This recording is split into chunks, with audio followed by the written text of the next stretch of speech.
বাচ্চার কোনো কিছু হলেই কেন জানি সবসময় এই সমাজ মাকে দোষারোপ করে, কিন্তু 24 ঘন্টা টেক কেয়ার করে কিন্তু তার সন্তানের শুধুমাত্র একজন মা। তারপরও আমাদের এই সমাজ মাকে কিন্তু কথা শোনাতে একদমই ছাড়ে না। বাচ্চা যখন অসুস্থ হয় তখন মায়ের দোষ, বাচ্চা যখন কথা শুনে না তখন মায়ের দোষ, বাচ্চা খাবার না খেলে মায়ের দোষ, বাচ্চা যদি ঠিক মতো না ঘুমায় তারপরও মায়েরই দোষ। মানে ঘুরে ফিরে সব দোষ মায়েদেরই হয়, তাই না? হ্যালো এভরিওয়ান, আসসালামু আলাইকুম। কি অবস্থা সবার? আশা করি আপনারা সবাই ভালো আছেন। আলহামদুলিল্লাহ আমি অনেক ভালো আছি। তো অনেকদিন পর একটা ডেইলি ব্লগ শেয়ার করতেছি। তো দুপুরে রান্নাবান্না শেষ করে ফেলেছি। আজকে সাদা ভাত রান্না করেছিলাম, সাথে রোজ তো সালাদ রেডি করে নিচ্ছিলাম। আমাদের বাসার ভদ্রলোক আসলে পোলাও পছন্দ করে না, যার কারণে আমি পোলাও পছন্দ করলো একার জন্য আর পোলাওটা রান্না করি না। আর আমার একটা বদভ্যাস আছে, সেটা হচ্ছে পোলাও যদি আমি নিজে রান্না করি কেন জানি তৃপ্তি সহকারে খেতে পারি না। যাই হোক, দুপুরে রান্নাবান্না শেষ করে তো বিকালবেলা সায়নকে নিয়ে একটু বাহিরে বের হয়েছিলাম। মূলত 300 ফিট হাঁটতে গিয়েছিলাম। সায়নকে নিয়ে মাঝে মাঝে 300 ফিট আসা হয়, যেহেতু বাসার পাশেই, তো একটু ঘোরাঘুরি করা যায় আর কি। বাচ্চা কিংবা বড় মানুষ চার দেওয়ালে কিন্তু বন্দি থাকতে একদমই ভালো লাগে না। তো 300 ফিটের ছবি শেয়ার করার পর অনেকেই মনে করেছে জায়গাটা হচ্ছে হাতির ঝিল। আমার কাছেও কেন জানি মনে হয় 300 ফিটটা আসলে অনেকটা হাতির ঝিলের মতোই, মানে এখন যেরকম লেক সিস্টেম করেছে তো অনেকটা হাতির ঝিলের মতোই লাগে। 300 ফিটে ঘোরাঘুরি শেষ করে তারপর যখন বাসায় যাব, তখন তো বাসায় যাওয়ার আগে ক্যাফে এনজয় পরে, যেখানে পহেলা বৈশাখে এসেছিলাম, আপনাদের সাথে ব্যাড রিভিউ শেয়ার করেছিলাম। তো আজকে আবার সেখানে এসেছি।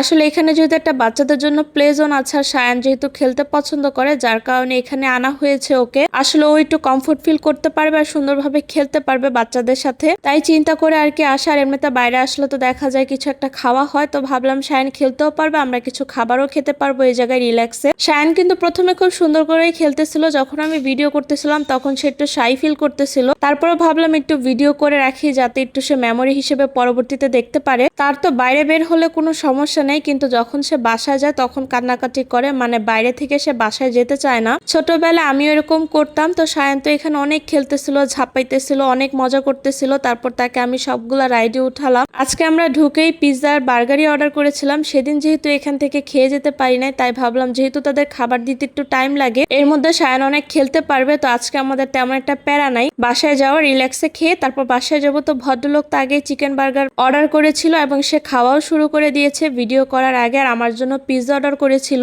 পিৎজাটা আসলে ইদানিং আমার একটু বেশি ভালো লাগে, যার কারণে পিৎজাটা খাওয়া হয়। কিন্তু পুরোটা পিৎজা কিন্তু আমি একদমই একা খেতে পারি না, আপনাদের ভাইয়ার সাথেও শেয়ার করেছিলাম। আর বাসায় যে সেদিন পিৎজা এনে পিৎজাটা খেয়েছিলাম, তার থেকে কিন্তু ক্যাফে এনজয়ের পিৎজাটা আরো বেশি ভালো লাগে আমার কাছে। যেহেতু এর আগে আমি খেয়েছি, যার কারণে আমি জানি এই জায়গার পিৎজাটা কেমন। আর আজকে কিন্তু কোনো ব্যাড এক্সপিরিয়েন্স নাই, বা আমি কোনো ব্যাড রিভিউ দিব না। আজকে সবকিছুই ঠিক ছিল, এসিও ঠিক মতো চলেছে এবং খাবারটাও ভালো ছিল। এই তো এখন খাওয়া দাওয়া শেষ করে বাসায় চলে যাব। এই ছিল আমার আজকের ব্লগ। আল্লাহ হাফেজ।